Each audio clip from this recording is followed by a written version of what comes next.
નમસ્કાર દોસ્તો, સ્વાગત છે આપ સર્વનું તમારી પોતાની YouTube channel ocean coaching classes પર।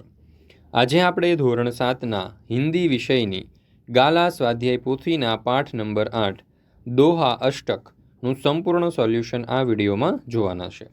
મિત્રો, આપણી આ ચેનલ ઉપર ધોરણ 7ના હિન્દી વિષયની ગાલા સ્વાધ્યાય પોથીના બધા જ પાઠના વિડીયો સોલ્યુશન્સ મૂકવામાં આવેલા છે, જેની લિંક તમને નીચે ડિસ્ક્રિપ્શન બોક્સની અંદર મળી જશે।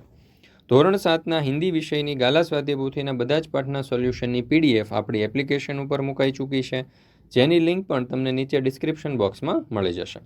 તેમજ આપણા વોટ્સઅપ ગ્રુપમાં પણ જરૂરથી જોડાઈ જજો, જેથી કરીને આવનારા તમામ વિડીયો સોલ્યુશન અને પીડીએફની લિંક તમને વોટ્સઅપ પર પ્રાપ્ત થતી રહે। તો વોટ્સઅપમાં જોડાવાની લિંક પણ તમને નીચે ડિસ્ક્રિપ્શન બોક્સમાં મળી જશે। ચાલો શરૂ કરીએ ધોરણ 7ના હિન્દી વિષયની गाला स्वाध्याय पोथीना पाठ नंबर 8 दोहा अष्टकનું સંપૂર્ણ સોલ્યુશન। प्रश्न नंबर 1, निम्नलिखित प्रत्येक प्रश्न के उत्तर के लिए दिए गए विकल्पों में से सही विकल्प चुनकर लिखिए। पहला सवाल, कबीर किसे बुरा बताते हैं? तो जवाब आवशे विकल्प सी, लालच। बीजू, किसका स्वभाव सूप जैसा होना चाहिए? तो जवाब आवशे विकल्प बी, साधु का। त्रीजू, लोहार की धोकनी से लोहा क्या हो जाता है? तो जवाब आवशे विकल्प ए, भस्म।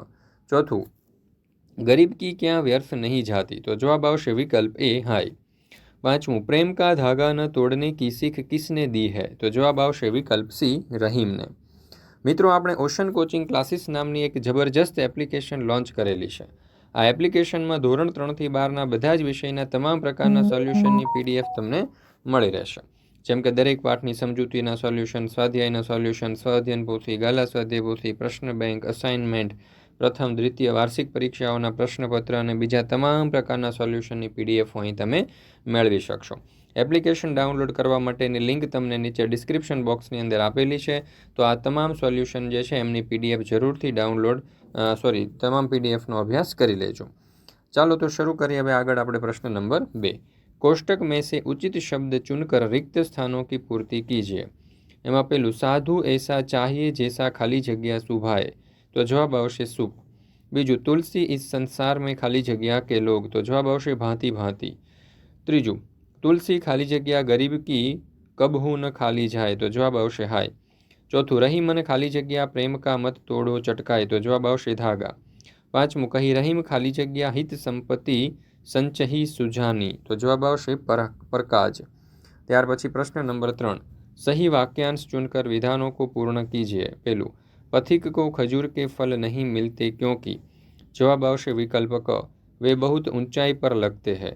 बीजू, बड़ों से प्रभावित होकर। तो जवाब आवशे विकल्प क, छोटों की उपेक्षा नहीं करनी चाहिए। प्रश्न नंबर 4, निम्नलिखित प्रश्नों के उत्तर एक एक वाक्य में लिखिए।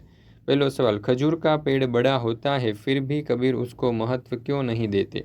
उत्तर, बड़ा होने पर भी कबीर खजूर के पेड़ को महत्व नहीं देते क्योंकि उससे पथिक को छाया नहीं मिलती और उसके फल बहुत ऊंचाई पर लगते हैं। बीजो सवाल, मक्खी को हाथ मलने और सिर धुनने की नौबत कब आती है? मक्खी को सिर धुनने की नौबत आती है क्योंकि वह गुड़ खाने के लालच में पड़ती है। त्रीजू, गरीब की हाय से क्या होता है? गरीब की हाय से उसे सताने वाले का सर्वनाश हो जाता है। चौथो सवाल, सज्जन लोग अपनी संपत्ति का उपयोग कैसे करते हैं? सज्जन लोग दूसरों का भला करने में अपनी संपत्ति का उपयोग करते हैं। पांचवू, प्रेम के धागे में गांठ कब पड़ जाती है? प्रेम के टूटे हुए धागे को फिर से जोड़ने पर उसमें गांठ पड़ जाती है। छठू, बड़ों को देखकर क्या नहीं करना चाहिए? तो बड़ों को देखकर छोटों की अपेक्षा नहीं करनी चाहिए। प्रश्न नंबर 5, निम्नलिखित प्रश्नों के उत्तर लिखिए। पहला सवाल, तुलसीदास जी सबसे हिल मिलकर रहने के लिए क्यों कहते हैं? उत्तर, हिल मिलकर रहने से आपस में प्रेम भाव बढ़ता है, किसी से वैर विरोध नहीं होता, सब एक दूसरे को सहयोग देते हैं। तुलसीदास जी इसलिए नदी और नाव के संयोग की तरह सबसे हिल मिलकर रहने के लिए कहते हैं। बीजू, रहीम जी सज्जनों के परोपकारी स्वभाव के बारे में क्या कहते हैं? उत्तर, रहीम जी कहते हैं कि वृक्ष अपने फल स्वयं नहीं खाता, तालाब भी अपना पानी स्वयं नहीं पीता, सज्जनों का स्वभाव भी वृक्ष और तालाब की तरह परोपकारी होता है, वे दूसरों का भला करने के लिए ही संपत्ति का संग्रह करते हैं। तीसरा सवाल, कबीर जी की दृष्टि से साधु कैसा होना चाहिए? उत्तर, साधु सूप जैसा स्वभाव वाला होना चाहिए। सूप फटकते समय अच्छे अनाज को अपने पास रख लेता है और कचरे को बाहर फेंक देता है। उसी तरह साधु को सारयुक्त वस्तु ग्रहण करनी चाहिए और निस्सार वस्तु छोड़ देनी चाहिए। चौथों, कबीर जी लालच को बुरी बला क्यों कहते हैं? उत्तर, लालच व्यक्ति का विवेक नष्ट कर देता है। मक्खी लालच के कारण गुड़ पर बैठती है और उसमें फंस जाती है, फिर वह पछताती है पर उसमें से निकल नहीं पाती। उसी तरह जो व्यक्ति लालच में पड़ता है वह अंत में पछताता है। इसलिए कबीर जी लालच को बुरी बला कहते हैं। पांचवा सवाल, रहीम प्रेम का धागा तोड़ने से क्यों मना करते हैं? उत्तर, प्रेम का धागा बहुत नाजुक होता है, उसे खींचने से वह टूट जाता है। धागा एक बार टूट जाने पर फिर वह जुड़ता नहीं, अगर जुड़ता भी है तो उसमें गांठ पड़ जाती है, उसमें पहले जैसे संबंध की मधुरता नहीं रहती। इसलिए रहीम प्रेम का धागा टूट न जाए इसका ध्यान रखने के लिए कहते हैं। छठा सवाल, बड़े लोगों को निरुपयोगी बताने के लिए खजूर के पेड़ का उदाहरण क्यों दिया गया है? उत्तर, बड़ा होने से ही किसी का महत्व नहीं बढ़ जाता। खजूर का पेड़ बहुत बड़ा है पर उसके बड़े होने से क्या लाभ? उससे मुसाफिर को छाया नहीं मिलती और फल भी बहुत ऊंचाई पर लगते हैं, वे फल सरलता से प्राप्त नहीं होता।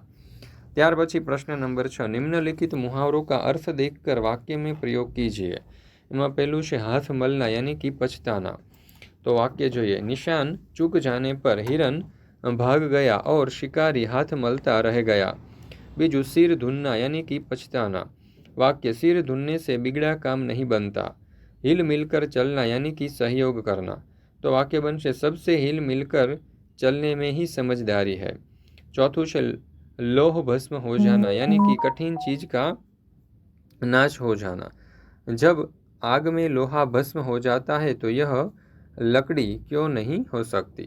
ત્યાર પછી પ્રશ્ન નંબર 7, વિરુદ્ધાર્થી શબ્દો। સત્યનું અસત્ય થશે, આદરનું અનાદર, સ્વકાજનું પરકાજ, બુરાનું અચ્છા, પ્રેમનું નફરત, નજદીકનું દૂર, મૃતનું જીવિત, ધનીનું ગરીબ અને છોટાનું થશે બડા। ત્યાર પછી પ્રશ્ન નંબર 8, निम्नलिखित वाक्यों में से रेखांकित शब्द का प्रश्न वाक्य और संबंधवाचक सर्वनाम में वर्गीकरण कीजिए। चलो पहलू है वह कौन आ रहा है। एवी रीते तमे जोई शको छो आपने 7 वाक्यों आप्या छे। चालो तो प्रश्नवाचक जे छे ते एमां आवशे कौन, किसे, क्या और किसने। संबंधवाचक में आवशे जैसी, वैसी, जो, वह, जिसकी और उसकी। ત્યાર પછી પ્રશ્न नंबर 9, निम्नलिखित वाक्यों में से प्रश्नवाचक सर्वनाम को रेखांकित कीजिए। पहलू, आप क्या लाए हैं? तो अहींया जवाब आवशे क्या। बीजू, दरवाजे पर कौन खड़ा है? तो जवाब आवशे कौन। यह किसका घर है? तो किसका। चौथું, पहला इनाम किसे मिला? तो अहींया जवाब आवशे किसे। मित्रों, आपणे ओशन कोचिंग क्लासीस नामनी एक जबरदस्त एप्लिकेशन लॉन्च करेली छे। आ एप्लिकेशनमां तमे धोरण 3 થી 12 બધા જ વિષયના તમામ પ્રકારના તમામ પાઠના સમજૂતીના સોલ્યુશન, સ્વાધ્યાયના સોલ્યુશન, સ્વઅધ્યયન પોથીના સોલ્યુશન, ગાલા સ્વાધ્યાય પોથીના સોલ્યુશન, પ્રશ્ન બેંક, એકમ કસોટીઓ, અસાઇનમેન્ટ, પ્રશ્નપત્ર, પ્રથમ દ્વિતીય વાર્ષિક પરીક્ષાઓના પ્રશ્નપત્ર અને તમામ પ્રકારના સોલ્યુશનની પીડીએફો જે છે તમે આ એપ્લિકેશન પરથી મેળવી શકશો। તો જરૂરથી આ એપ્લિકેશન જે છે તે તમે ડાઉનલોડ કરી લેજો। એપ્લિકેશન ડાઉનલોડ કરવા માટેની લિંક તમને નીચે ડિસ્ક્રિપ્શન બોક્સની અંદર મળી જશે। મિત્રો, આ તમામ સોલ્યુશનનો અભ્યાસ તમે પણ કરી લેજો, સાથે સાથે તમારા દોસ્તો, મિત્રો, સગા સંબંધી વગેરેને પણ જરૂરથી શેર કરજો। આપણી આ ચેનલ ઉપર તમામ જે ગાલા સ્વાધ્યાય પોથી છે એમના સોલ્યુશન મૂકવામાં આવે છે, તો જરૂરથી આ જે સોલ્યુશન છે તેનો તમે અભ્યાસ કરી લેજો। જો વિડીયો પસંદ આવ્યો હોય તો લાઇક કરજો, તમારા મિત્રો સાથે શેર કરજો અને આપણી આ ચેનલને સબસ્ક્રાઈબ કરવાનું ભૂલશો નહીં।